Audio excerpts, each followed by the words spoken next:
Hola, en este vídeo vamos a estudiar una pregunta del tipo emparejamiento. Seguimos con el bloque de funciones y en este caso he elegido una pregunta de Wiri's y va a ser la número 8. Vamos a visualizarla. Vemos el título, el texto de la pregunta en el cual no aparece ninguna variable y nos aparecen tres gráficos y en cada uno un desplegable. Bueno, a lo que tenemos a la izquierda se le llama preguntas y a lo que aparecen en los desplegables son las posibles respuestas.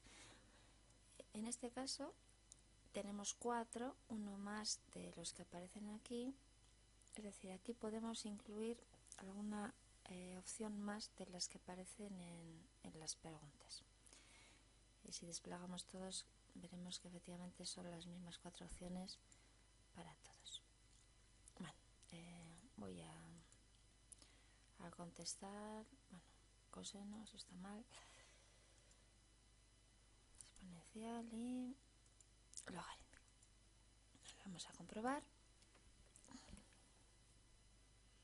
Efectivamente, tengo aquí una mal.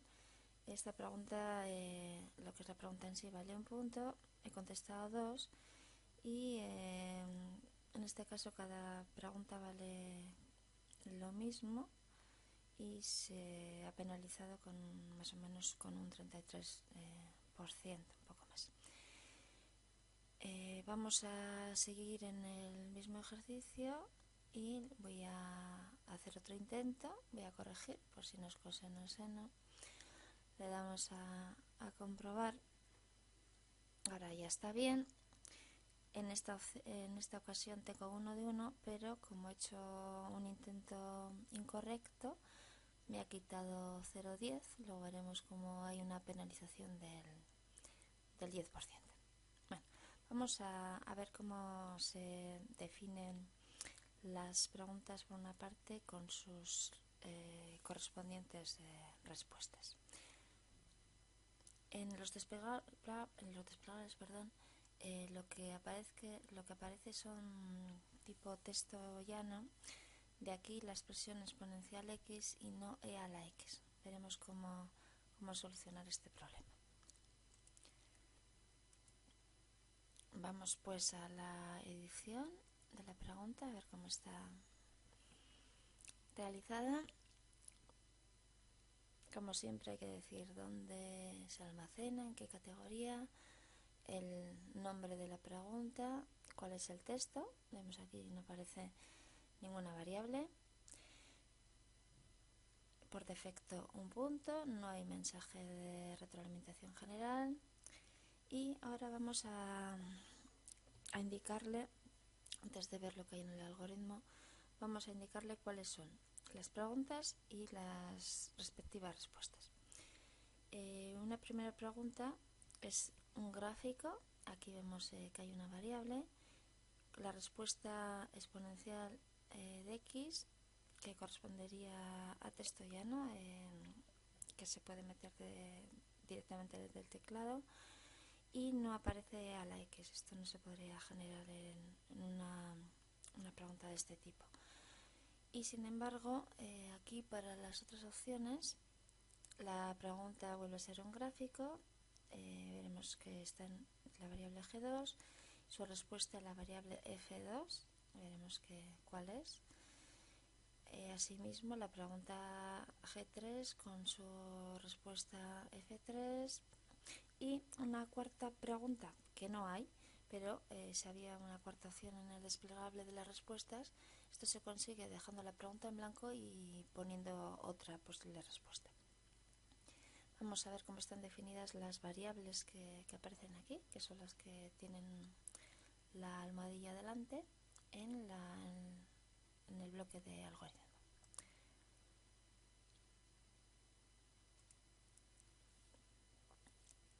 Vemos la librería de variables.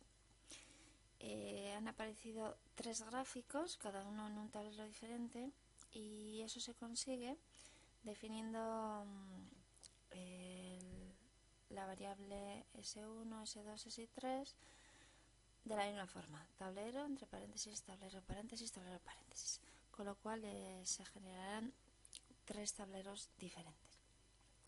A continuación se define la función f1 como e a la x, aunque luego en el desplegable aparece exponencial x. Por eso se ha puesto aquí fijo y no con una variable. La respuesta G1 consiste en dibujar, la pregunta G1 consiste en dibujar esta función. Se consigue con el comando dibujar, le decimos dónde, en el tablero 1, S1, y dibujamos la función f1. A continuación definimos la función f2 como logaritmo de x. La pregunta sería el gráfico de esta función, G2, por tanto G2 se define como dibujar dónde, en qué tablero, en S2 la función f2. Y luego para la función f3 lo que hace es elegir al azar entre la función seno de x y coseno de x. Pero, función f3 que aparece en la tercera pregunta dibujada, ¿no? Dibujar en el tablero 3, S3, la función f3. Pero luego aparece en el desplegable otra opción, que es la f4, que no se dibuja, pero que es la que aquí no ha salido elegida, la otra opción. ¿Cómo conseguir esto? Tenemos aquí una lista de 2 elementos, seno de x y coseno de x, a la cual le vamos a extraer el elemento que ha salido anteriormente, que ha sido f3. Eso se consigue con este símbolo de división, que es la resta de conjuntos. Pero esto nos daría un conjunto formado por una lista formada por un solo elemento, del cual nos interesa precisamente es el elemento, que es el primero. De aquí que aparezca el subíndice 1. Y aquí ya no tenemos más, no hay ninguna comprobación. Podríamos hacer alguna, no la vamos a hacer. Damos a aceptar. Y como hemos comentado al principio, había una penalización del 10%. Vamos a ver dónde está escrito. Como siempre, aparece aquí. Penalización del 10%. Bueno, pues en esto consistiría una pregunta del tipo emparejamiento.